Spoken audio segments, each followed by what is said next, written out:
Good evening. My name is Eric A. Him. I'm the Education Secretary for the San Diego chapter of Democratic Socialists of America. Tonight, we're going to try to unpack what those words really mean: democracy, socialism, and America. Our speaker tonight is our respected comrade and chapter member, Gil Schaefer. According to the New York Times, Gil is no cream puff.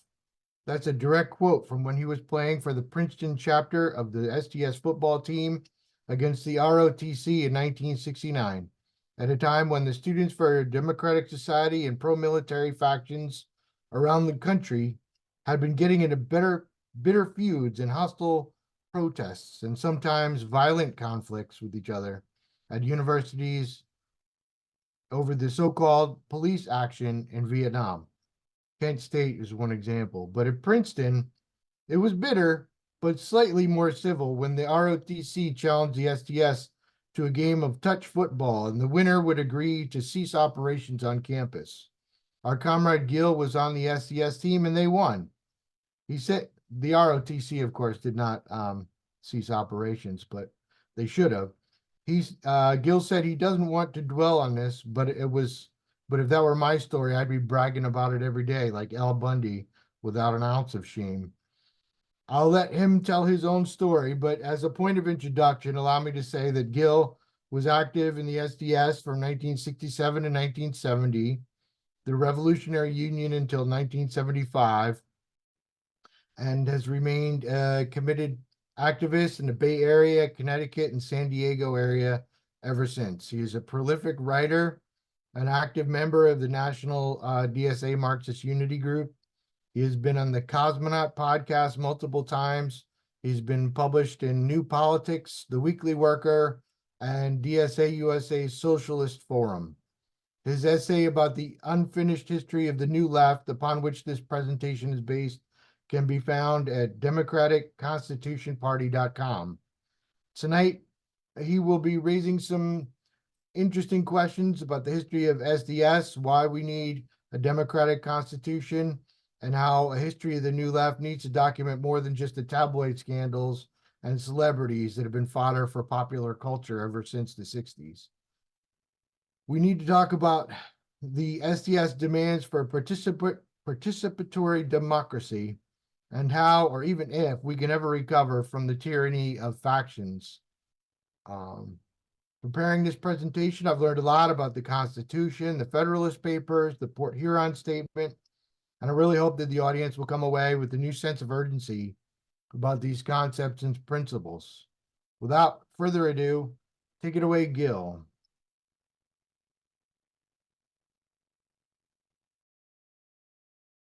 Okay, thanks, Eric. Good evening, everyone.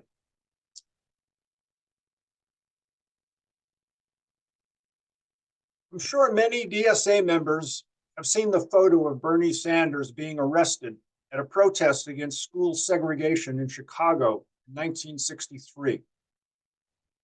That campaign was part of a much broader and longer period of protest against racial discrimination and the war in Vietnam in the 1960s. I was part of that movement as a member of Students for a Democratic Society from 1967 to 1970 at Princeton. And I want to talk tonight about the relevance of that history for DSA today. Students for a Democratic Society organized the first mass protest against the Vietnam War in 1965 and had a membership of around 100,000 at its height in 1969. Roughly twice the size of DSA today as a proportion of the US population. SDS was part of what was called the New Left, a name adopted from a 1960 essay by sociologist C. Wright Mills titled Letter to the New Left, to distinguish the new post-World War II social and political movements from the Stalinist, Trotskyist, and socialist parties of the old left.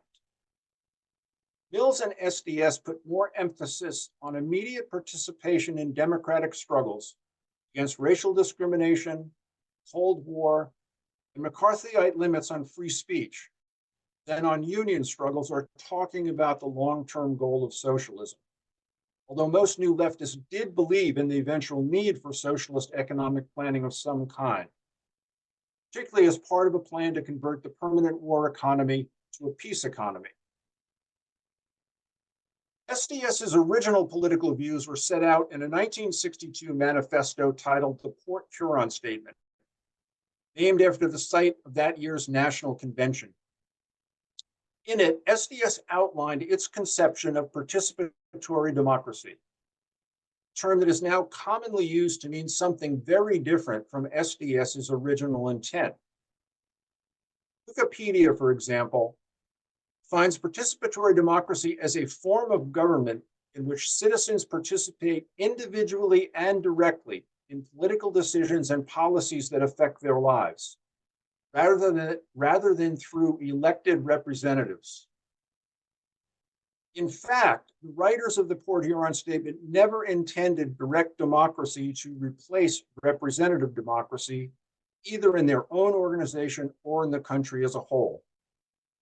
An issue James Miller settled in his interviews with the founders of SDS for his 1987 book, Democracy is in the Streets. Rather than promoting the utopian and unrealistic idea that it is possible for every individual to participate directly in every decision affecting their lives, SDS's original idea of participatory democracy combined a critique of America's incomplete democracy with a call to do something about it. I think it's important to understand SDS's original intent because we still do not have a system of equal representation in this country. The Senate and the unaccountable power of the Supreme Court are the worst offenders in this regard, but the Electoral College and gerrymandering in the House of Representatives are also unequal. The Port Huron Statement posed the dilemma of democracy in the US this way: freedom and equality for each individual, government of, by, and for the people. These American values we found good, principles by which we could live. The problem was that American reality did not measure up to its professed values. Although the majority of the country was prosperous after World War II, two other major issues remained unresolved. Quote from the Port Huron Statement. First, permeating and victimizing fact of human degradation, symbolized by the Southern struggle against racial bigotry, compelled most of us from silence to activism. Second, the enclosing fact of the Cold War, symbolized by the presence of the bomb, brought awareness that we ourselves and our friends and millions of abstract others we knew more directly because of our common peril might die at any time. We might deliberately ignore or avoid or fail to feel all other human problems, but not these two. For these were too immediate and crushing in their impact, too challenging in their demand that we as individuals take the responsibility for encounter and resolution. To close this gap between ideal and reality, SDS proposed, as a social system, we seek the establishment of a democracy of individual participation, governed by two central aims: that the individual share in the social decisions determining the quality and direction of his life, that society be organized to encourage independence in men and provide for their common participation. With the escalation of the Vietnam War in 1965, the necessity to participate in the decisions affecting our lives suddenly gained an increased sense of urgency. As the war and mass protest against it grew throughout the 60s, disagreements over political strategy within SDS also grew. Those disagreements came to a head at the last SDS National Convention in June 1969.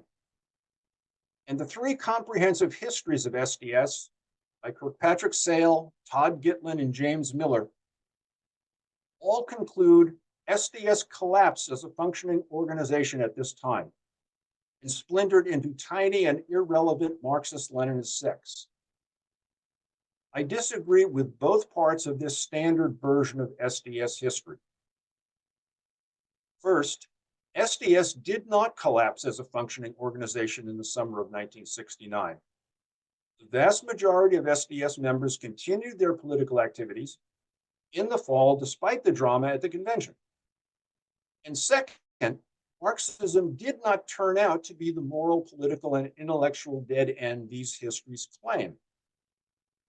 These differences are important because the conclusions of the standard histories of SDS are still used as a warning to the current left against the dangers of sectarianism and not working in a coalition with the Democratic Party. I'll illustrate these points by recounting two political events I participated in personally, one directly, the other indirectly. The first event was the campaign to free the Fort Dix 38. A group of soldiers who had been charged with a variety of crimes allegedly committed during a riot in the prison at Fort Dix in June 1969. The most serious charges were made against 4 members of the American Servicemen's Union, an organization that advocated immediate withdrawal from Vietnam, the right to refuse service in unjust wars, and an end to racial bigotry and mistreatment in the military. Conspiracy, riot, and arson charges against these men carried maximum penalties of 46 years in prison. My anti-war sentiment on the base had first taken organized form the previous fall when several GIs, calling themselves the Fort Dix Free Speech Movement, held a teach-in on the war in Philadelphia for 24 soldiers, where they chose a representative to attend a GI civilian anti-war conference in Chicago in December. Then in April 1969, several men and women from New York and New Jersey SDS chapters opened an anti-war coffee house in town just outside the main entrance to the base. After the charges were brought against the 38, coffee house group, GIs from the base, and relatives of the accused formed a legal and political defense committee. During that summer, the committee chose September 28th as the date for a rally. And Weatherman, self-named after a line from a Bob Dylan song and the faction that had instigated the breakup of the SDS National Convention, decided to join other SDS chapters on the East Coast in making the Fort Dix demonstration the focus for the startup of that fall's political activities. But as preparations for the rally reached the final stages, severe disagreements broke out. Weatherman had announced it planned to carry the flag of the Vietnamese National Liberation Front in attacks on various parts of the base, including the prison, MP stations, and the receiving center for coffins from Vietnam. GI and SDS members of the coffee house argued that opposition to the war did not require political identification with the NLF, and that carrying NLF flags in attacks on the base would be personally and politically suicidal. The confrontation over these issues took place at the final demonstration planning meeting on the night of September 20th, which I attended. At the tense gathering in a house near the base, dozens of activists from the New York, New Jersey, and Philadelphia areas argued the ideologies and tactics of the contending positions for hours. Stuck in an impasse, the coffee house group finally announced they would rather cancel the demonstration than be subject to Weatherman's whims. The majority of those attending supported this decision, and the meeting broke up with bitterness and disappointment on both sides. Stunned by their defeat and political isolation, however, the Weatherman contingent reapproached the coffee house group early the next morning and offered to attend the demonstration without NLF flags. But by that point, the coffee house group had decided to hold the rally on October 12th, and thereby avoid any Weatherman participation at all. For Weatherman was committed to its plan to fight the police in the streets of Chicago that weekend, a plan they called the Days of Rage. Rid of Weatherman's suffocating presence, the Committee to Free the Fort Dix proceeded with its plans. Literature explaining the case of the 38 and opposition to the war in the military was distributed inside and around the base and throughout the well-established networks of SDS and anti-war groups on campuses and in cities along the East Coast. even though Fort Dix was distant and unfamiliar territory for the anti-war movement. Between 5,000 and 10,000 people made the trip to attend the rally. By far the largest demonstration at a military base up until that time, and 3 or 4 times larger than the coffee house group had originally hoped for. Although the base command put on a show of force on the day of the demonstration with barbed wire, boarded riot troops, and tear gas, its larger response to this unwanted publicity was to release half of the prisoners from the overcrowded prison and to dismiss or reduce the charges against most of the 38. However, the American Servicemen's Union members were convicted of some of the charges and received the most severe sentences, ranging from dishonorable discharge to several years in prison. Political commentary following the demonstration agreed that the events at Fort Dix marked a significant shift in the direction and content of SDS activities. New York Times placed a long story about the coffee house and the turmoil at Fort Dix on its front page the day after the demonstration. And the next issue of The Guardian, nationally distributed New York radical weekly newspaper and main source of information on the New Left after the demise of the SDS national office, devoted its front page and lead articles to contrasting the Fort Dix activities with Weatherman's dismal fate in Chicago. We even have Weatherman's own comprehensive postmortem of these events.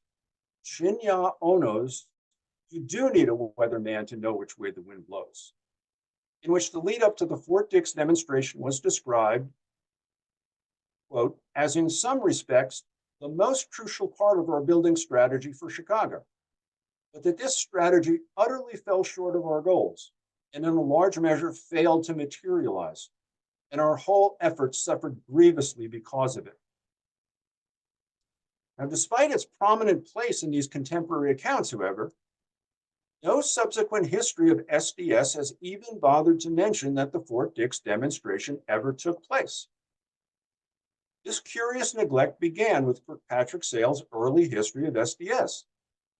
While Sale did mention in passing that SDS members had opened a coffee house at Fort Dix in the spring of '69, his only purpose in mentioning this effort was to portray it as a prime example of SDS's failure to establish any meaningful ties to a non-student constituency. Somehow, neither the months-long campaign in support of the 38, nor the participation of soldiers from the base, nor the confrontation with Weatherman, nor the demonstration itself made it into Sale's account. Unfortunately, subsequent histories have been only too willing to accept his conclusions and repeat his mistakes. Why this gap in the writing of the history of the New Left? SDS is generally said to have had about 100,000 adherents in 1969, less than 500 of whom ventured to Chicago to participate in Weatherman's Days of Rage. What happened to the other 99,500? Why has the tortured desperation of a few hundred weathermen and women been presented in book after book as the suicidal quintessence of the New Left? The largest demonstrations against the war took place in the months after Weatherman's debacle. This was a period in which SDS members continued their activities and helped launch the national student strike against the 1970 invasion of Cambodia at the New Haven May Day rally in support of Bobby Seale, Erica Huggins, and other Black Panthers on trial for murder. The 10 to 15,000 activists who met in New Haven that weekend settled on 3 demands to take back to their campuses: that the U.S. withdraw from Southeast Asia immediately, that the government cease its attacks on the Black Panthers and release all political prisoners, that the universities end their complicity with the U.S. war machine. A National Strike Information Center was set up at Brandeis University, and movement veterans, including all the recently released Chicago 7, went out to speak at campuses across the country. Why then is SDS at this point universally portrayed in the standard histories as a spent and disorganized force? And why are the activists who opened GI coffee houses and moved into working class jobs and communities in numbers 30 or 40 times greater and the 1964 SDS community organizing projects virtually absent from histories of the New Left? The answer to these questions is that the authors of the standard histories were hostile to Marxism, and they were not interested in following either the later history of the Marxist New Left or the reevaluations of the history and content of Marxist politics that were produced in the wake of de-Stalinization and the post-World War II release of many long unavailable writings by Marx and Engels. Some of this gap has since been filled by Max Elbaum's 2002 book, Revolution in the Air, which follows the move of several thousand former SDS members into Marxist working class organizing after the Cambodia invasion. But Elbaum's study only partially fills the gap, because his comments on the content of Marxist political theory do not take into account the important reevaluations of Marxism published from the 1960s to the 90s by Hal Draper, by Richard N. Hunt in The Political Ideas of Marx and Engels, and by Neil Harding in Lenin's Political Thought. The main conclusion of these studies is that classical Marxism, that is Marxism up to 1918, was thoroughly democratic, both in its universal opposition to exploitation and oppression against any group or individual, and in its commitment to a democratic political system based on universal and equal voting rights and representation. The best way I can illustrate this democratic commitment to classical Marxism is to describe my indirect involvement in another political event in 1971. After the National Student Strike of 1970 against the invasion of Cambodia, I left Princeton and moved to Oakland to join the Revolutionary Union, largest of the Marxist groups to grow out of SDS. On August 21st, 1971, George Jackson was killed at San Quentin Prison. And I got the job of writing an article for the RU's local newspaper explaining why it was important for the working class to support the struggle Jackson had waged against the prison system and for Black liberation. However, putting the Black liberation struggle together with the concept of a working class revolution in a coherent way was difficult. So the leader of the paper suggested I read an article by Lenin titled Drafting of 183 Students into the Army, in order to get an idea on how to handle the problem. And the main body of Lenin's article was a straightforward report on the punishments meted out to university students in 1901, demanding greater academic freedom from Tsarist authorities. But at the end of the article, Lenin went on to implore, quote, that the workers must come to the aid of the students, that the working class cannot emancipate itself without emancipating the whole people from despotism, that it is its duty first and foremost to respond to every protest and render every support to that protest, and that any worker who can look on indifferently while the government sends troops against the student youth is unworthy of the name socialist. This is Lenin's theory of socialist and political consciousness in a nutshell. Opposition to injustice and oppression of every kind.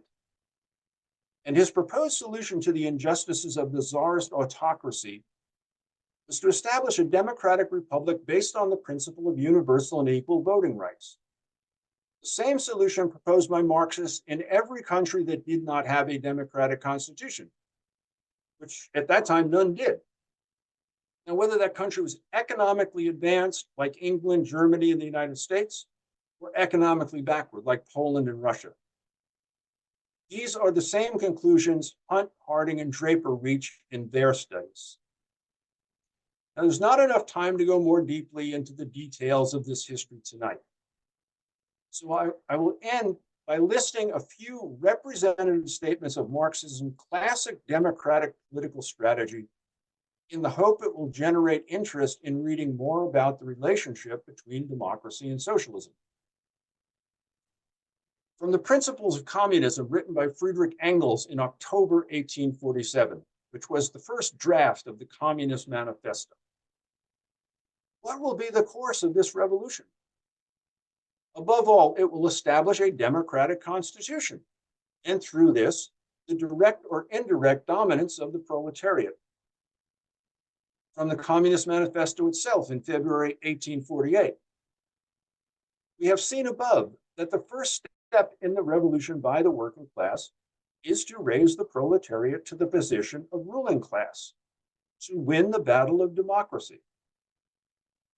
And from the demands of the Communist Party in Germany by Marx and Engels in March 1848, thousands of which were distributed throughout Germany when Marx and Engels returned to participate in the 1848 revolution. Now, point one, the whole of Germany shall be declared a single and indivisible republic. Point two, every German having reached the age of 21 shall have the right to vote and be elected. Then from a later, Engels' critique of the draft of the German Social Democratic Program of 1891. If one thing is certain, it is that our party and the working class can only come to power under the form of a democratic republic. This is even the specific form of the dictatorship of the proletariat, as the Great French Revolution has already shown. And from a reply of Engels to Bobbio in Italy in February 1892.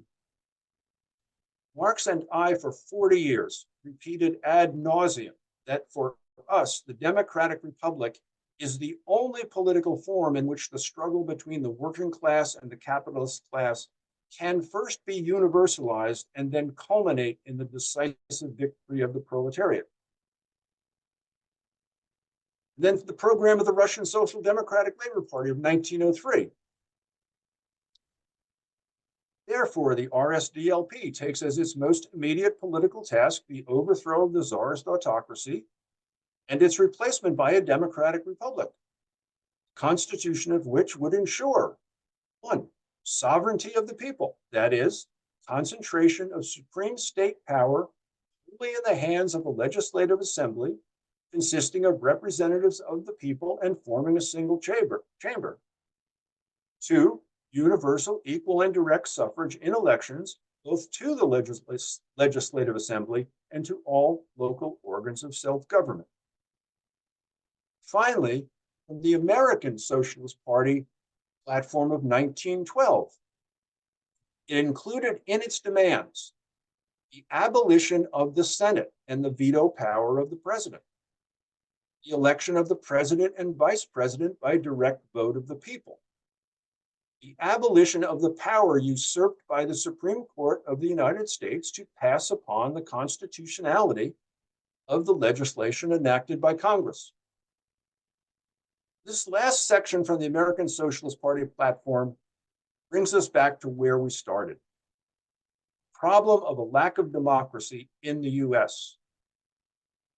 SDS knew there was a gap between the democratic rhetoric of American politics and reality, but it never identified the Constitution itself as the source and cause of that gap. Now, my reading of Marx, Engels, Lenin, and other Marxists about the necessity of a democratic constitution is what opened my eyes to this problem in the US. Maybe it's time for DSA to tackle this problem as well. Thanks. Thank you, Gil, for that awesome presentation. We're going to open it up now for Q&A and discussion. So if you have any questions, comments for Gil, please go ahead and type stack in the chat box, or you can go ahead and raise your hand. And I'm just going to set it up so that you have the ability to unmute yourself so that you can speak. And I think while we're waiting for questions to come in, I believe Eric might have a question for Gil just to get things going. And then we have Eric on stack. Oh, I'm sorry. Eric's on stack. Yeah, that's me. Go ahead, Eric. Okay. Thank you, Gil. Thank you, everyone, for showing up.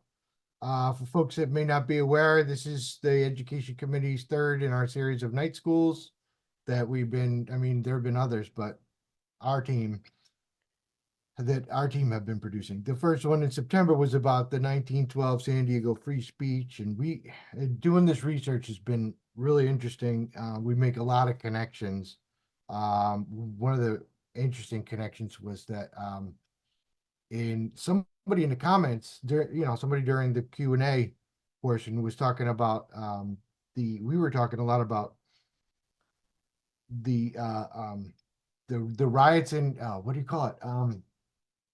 There were riots in Chicago in like the 1880s, and then there was like then the police killed a bunch of people, and then some people fought back, and so then they built a big police Haymarket. yeah, Haymarket, thank you. Yeah, they built a big police monument to police officers, and then doing this research, we found out that the Weather Underground blew it up twice in the 1960s. So yeah, so we make it's also a lot of good research, and so yeah, that's why I wanted, you see, that's sort of why I tried to keep it scripted, but I went off script there a little bit and forgot what I was trying to say. Okay, so I have some comments and questions about what Gil was talking about. First, I was blown away when I saw you pulled that last quote from the Socialist Party, the American Socialist Party platform of 1912, also 1912. The abolition of the power usurped by the Supreme Court of the United States to pass on they demanded the abolition of the power usurped by the Supreme Court of the United States to pass on the constitutionality of the legislation enacted by Congress. Who knew that when right-wingers whine about activist judges, the socialists were the ones who did it first, as a socialist talking point. And that is really relevant today, especially now with the current Supreme Court to just abolish Roe versus Wade. It's an absolute cabal. Another thing I wanted to talk about is the Port Huron statement. People should, get a copy and just read it from time to time. I met Tom Hayden when I was president of the College Democrats in 2003. In fact, that's his autograph for me. It says, "To Eric Anderson, with hope for your future, Tom Hayden." He came to our campus in Pennsylvania on a book tour, and I had the privilege of hanging out with him with a bunch of people, with a bunch of other students, for about 2 hours, talking about Howard Dean and 9/11 and student organizing. He was a bit of a rock star. Not only was he the primary author of the Port Huron Statement, put on trial as part of the Chicago 7 or 8, who, depending on who you ask, with Abby Hoffman and Bobby Seale. He's a touchstone of popular culture. Is his marriage to Jane Fonda, but do not forget, dude, that most importantly, the fictional Jeffrey Lebowski was an author of the original Port Huron Statement, not the compromise second draft. That's a joke from a movie, by the way. The Port Huron Statement is in fact no way compromised. It's a historic document, and it's a reminder that the founding fathers don't have to be the only Americans who can write such important things. While doing this research, both you and Aaron and some other folks, actually, she's not here. Aaron was part of our committee. Said that Tom Hayden was inspired by his reading of James Madison's Federalist Paper number 10. I'm wondering if you, Gil, can elaborate on what that says about factions and cabals, and how Tom Hayden did those research, and how it addresses the concerns we have today that and that makes our government less and less democratic. So I hope that makes sense. I'm a little tongue-tied, but so I'll give it opportunity for you, Gil, to talk a little bit about that, factions, and how is our government how is the Constitution not democratic? Okay, well, factions are a permanent feature of political life. Parties are factions. Factions will never disappear. I am not an advocate of consensus. The idea of consensus, that consensus, is possible. That's why we have elections.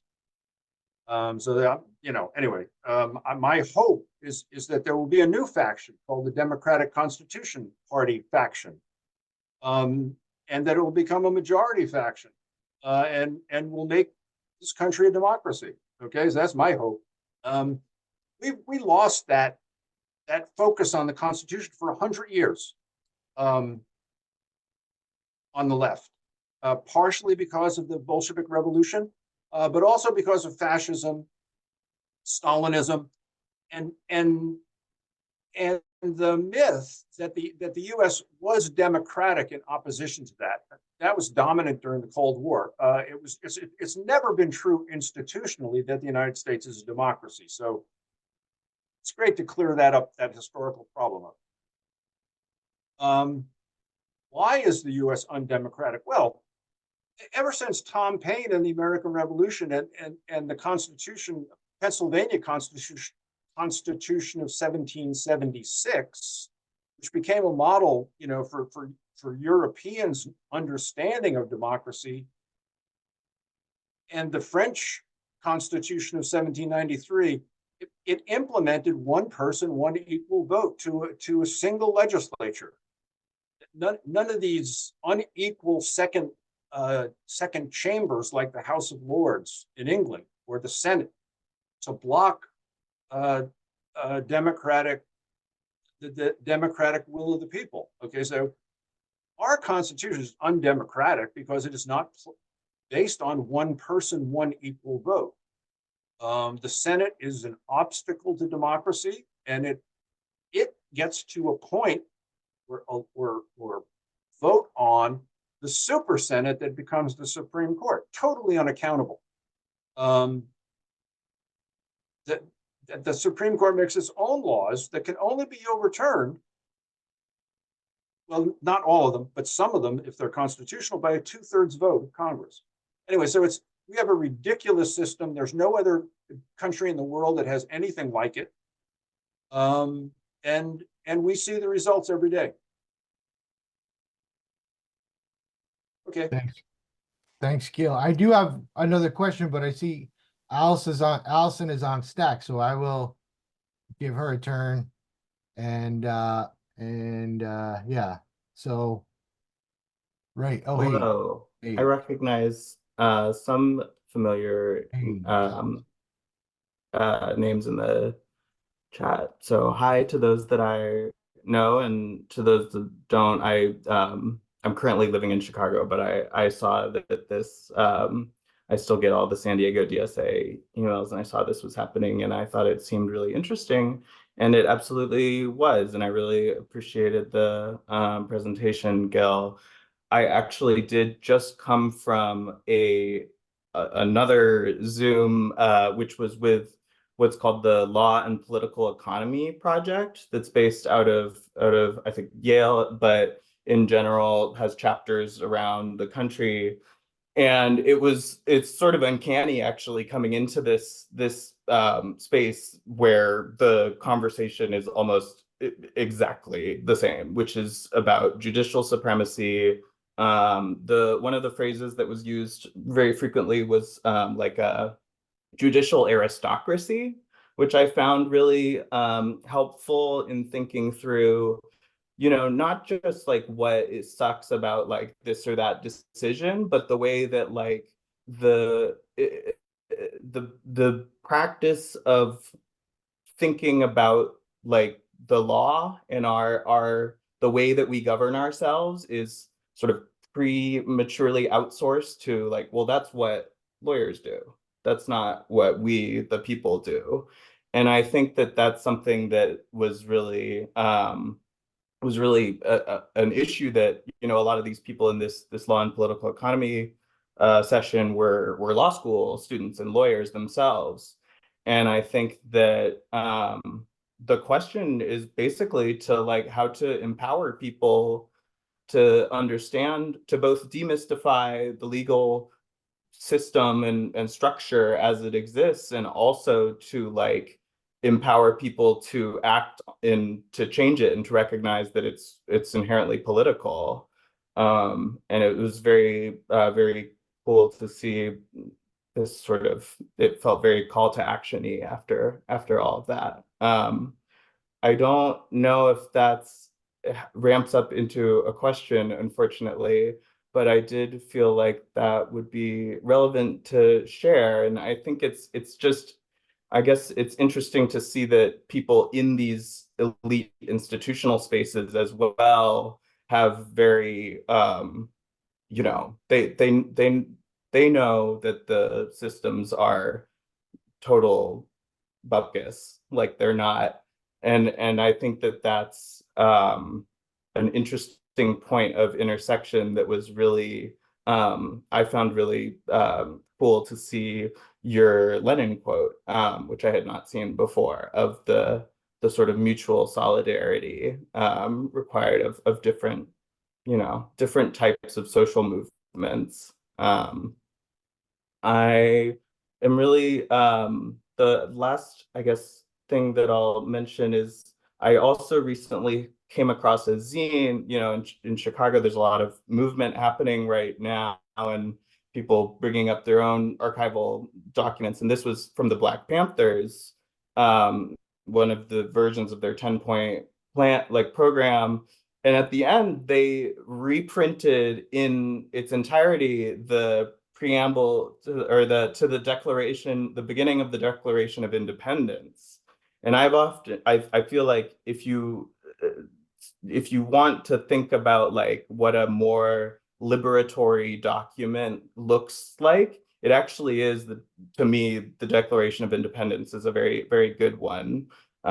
Especially, you know, that it is authorizing a people to rise up and to you know, start again if the systems have failed them, which they have. So thank you very much for this. Great. Yeah, no, I mean, that's really a good contribution. It's nice to know. I'll just add, someone, Ron put in the chat, 2 books, again, by elite intellectuals. Sanford Levinson's Our Undemocratic Constitution, I believe from 2008, and Robert Dahl, who was a president of the American Political Science Association, How Democratic is the American Constitution from 2002, I believe. And his conclusion is not democratic at all. Let me also mention, this is becoming widely recognized. Like David Dayan just had an article yesterday in the American Prospect saying the United States is not a democracy. And Professor Levitsky from Harvard, with a co-author, has just written a book about the minoritarian nature of the political system. So it's becoming really obvious. I'll add to the Black Panthers that the Constitution of the Republic of Vietnam, Democratic Republic of Vietnam, written by Ho Chi Minh, also starts with the U.S. Declaration of Independence. I didn't go into it, but the origin of democracy, with the Levelers in England, with Tom Paine in the American Revolution, with the Chartist movement, with the French Revolution, and Gracchus Babeuf. Those were the antecedents of Marx and Engels. Marx and Engels took up that. So in the Engels quote, when he refers to the Great French Revolution as the model, he's talking about 1793. So there's a long history here that has, I feel, kind of been lost on the left. It's been a recovery process going on. Let's see. Just one other thing I wanted to say about the Supreme Court. The Dred Scott decision and the power of the court preceded the socialists, and the radical Republicans and the abolitionists had to deal with it too. So it's been around a long time. And so, yeah, we're going to be fighting it for a long time too. Okay, I went on too long. That's what we're here for.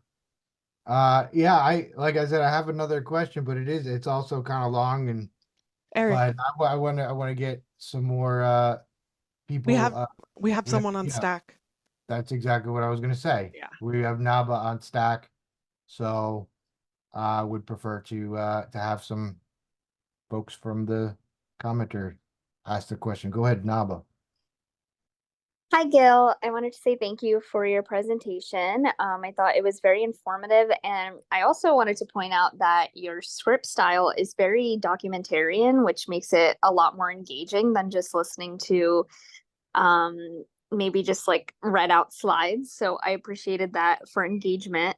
I guess some questions and comments I have, I'll save the question part for last, but I kind of wanted to push back a little bit on this notion of the genesis of the Declaration of Independence being the very start of democracy, because I do think that there is a common conflation between the genesis of the United States and the genesis of democracy, and I don't think that the genesis of the Declaration of Independence is not so inextricably linked to racist and sort of capitalist agendas than we might think. So when it comes to that declaration, really analyzing it in context of 1776, which is several years after the first slaves even arrived on our native land, is on the lands of the natives here, is kind of an important context to understanding that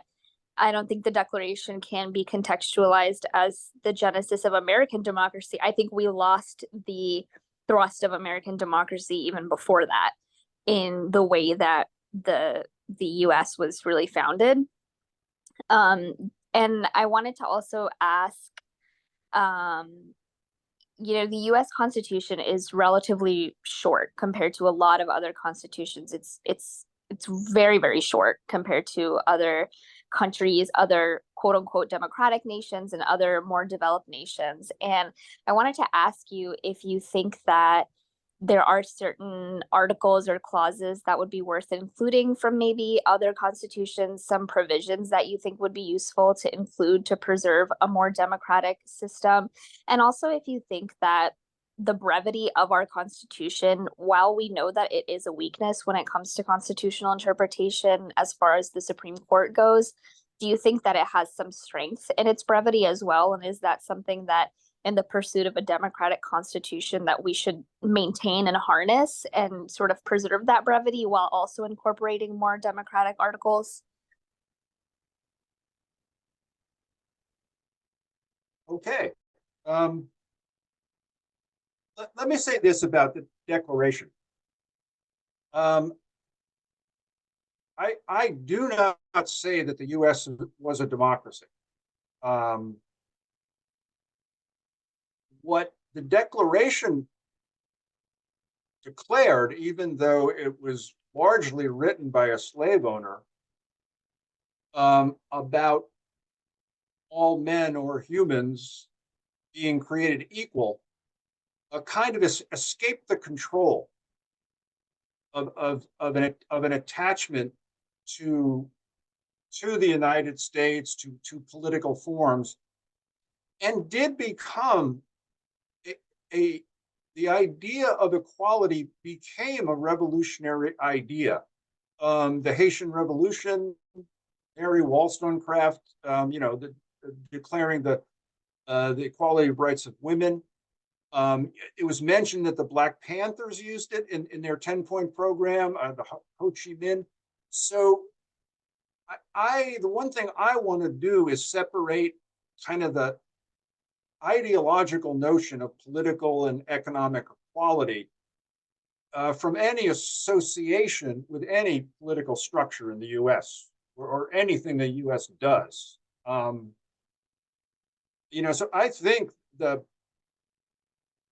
and again, the Pennsylvania Constitution of 1776.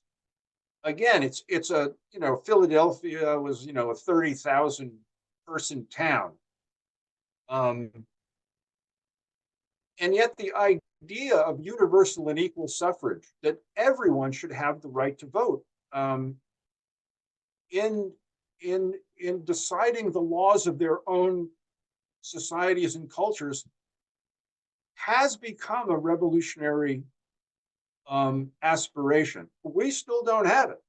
Anyway, so I know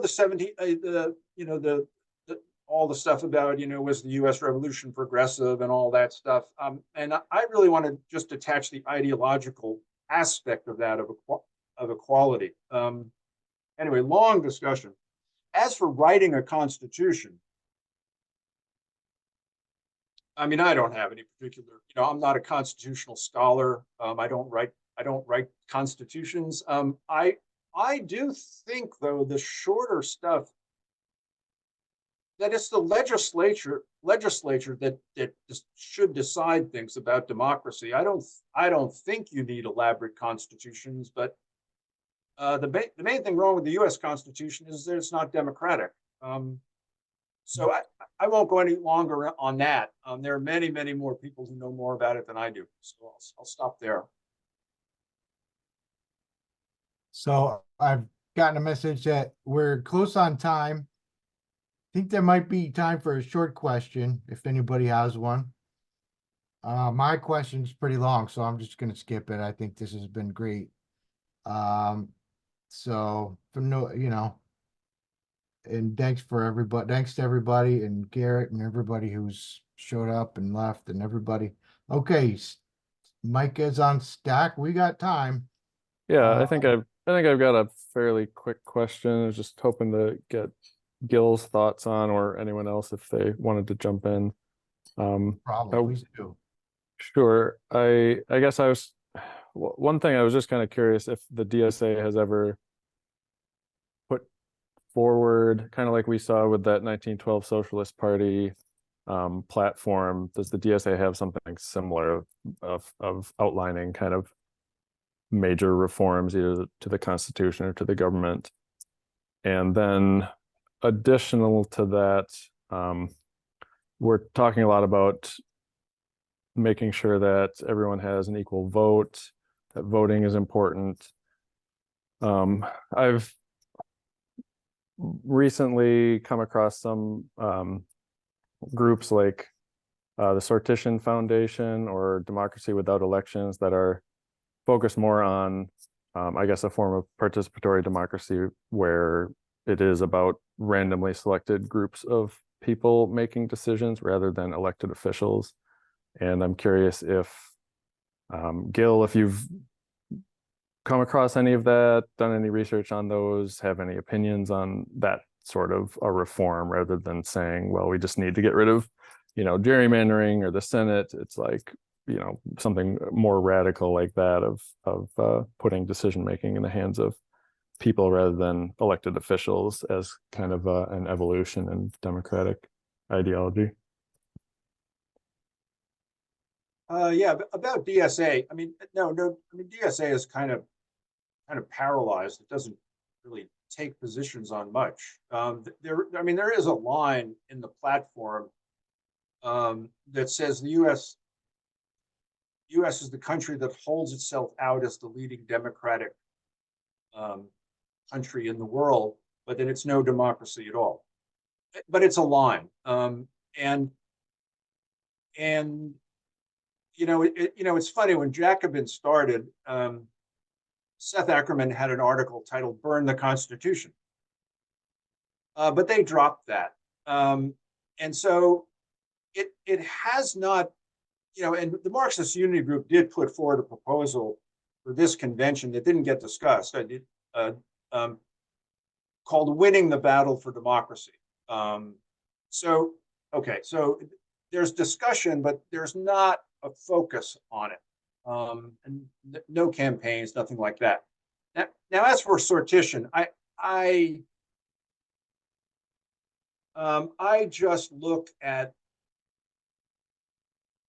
what, for 200 years of history, how politics has developed, what it looks like, what movements look like, and I don't know if you want to call it simple, and maybe it's not simple. I just think that representative democracy is how these political institutions almost have to work. Like, I mean, just take DSA. I mean, are we going to have sortition in DSA? I don't think that would work. And there are people have experimented, with different forms of organization. But I think what's most missing is the specifics, of the target, the undemocratic nature of the electoral system. And so anyway, I stick to electoral representative politics. Yeah, that's all. Okay, so we're here for the discussion, so we'll go over the hour. We've got one more on stack, Allison. And so we'll go as long as Gil wants us to go. So go ahead, Allison. I just wanted to jump in on, I guess, mainly the sort of DSA governance platform. I mean, my understanding has always been that, like, that's sort of what the Green New Deal was. Like, that's where that's come from, or what that relationship has been, is as a governing platform, which is also like, I guess I'm thinking of what what Naba said earlier, is the sort of like the dialectic, I guess, that like American socialists have to work through, is like returning in many ways to their anti-war and like decolonial orientation, while preserving this, I think this resurgent class analysis that people like us are interested in. And that's where your mention of Reconstruction, Gil, was really interesting. And I really hope, I would love to actually, it's just such a long, but like W.E.B. Du Bois's Black Reconstruction is this sort of like notable text of like Marxist historiography that describes in many ways, I think, the closest that the United States has ever come to like transforming its own contradictions, I guess. And really, like, I think of this George Michael line where he's like, in the song Freedom 90, he's like, all we have to do is to take these lies and make them true. And I feel like that's actually a very great summation of the project of, using these words, even if they aren't tied to individuals, or it's like speaking in the language of the system to find ways to attack it and upend it. So yeah, just some thoughts on things that were being discussed. Yeah, just two quick responses. DSA seems to put most of its work into both lobbying and electoral work. There is not much criticism of the Constitution, and particularly with the Trump threat. And Biden is now presenting himself as the defender of democracy and the Constitution. But it's the Constitution that gave us Trump, the Electoral College. Okay, so I do think on the anyway. So much DSA work is electoral, and it is, there is not a focus on the Constitution, how undemocratic the political structure is. On your point about Du Bois, yeah, sure. Reconstruction was the closest. The best attempt to try to actually have a national representative democracy in the United States based on equality, and it got overturned, and it took 100 years to even kind of get back. But it was, the civil rights movement didn't get close to actually changing the structure of government. Now, Martin Luther King, just before he died, realized and knew, as he said it, that we are now beyond the Constitution. We fulfilled some of the potential within the Constitution, but the protection of private property is going to have to give way. And so basically, that's the situation we're in. And then it's the question, well, what is the relationship between democracy and socialism? And that's where classical Marxism, I think, is really something to learn from, because both the Germans and the Russians discussed this for years. Rosa Luxemburg, there were mass demonstrations in Germany in 1910 for a democratic republic. And Lenin's whole career up until 1918 was fighting for democracy in Russia. And he argued with the economists and the Mensheviks about the relationship between socialism and democracy. What's primary? And he said, democracy. And some of the Mensheviks, Trotsky and Axelrod, called him a bourgeois Democrat, said he wasn't a socialist. And so it's fascinating debates. So anyway, sure, we can go on all night. I'm stop there. If there's no further questions, I don't see anybody on Stack. No one has their hands raised. I just want to say thank you, Gil, for that awesome presentation. I learned a lot from it. And thank you, everybody, for being with us tonight. This concludes our DSA Night School session for January 2024. Thank you and have a great night, everybody.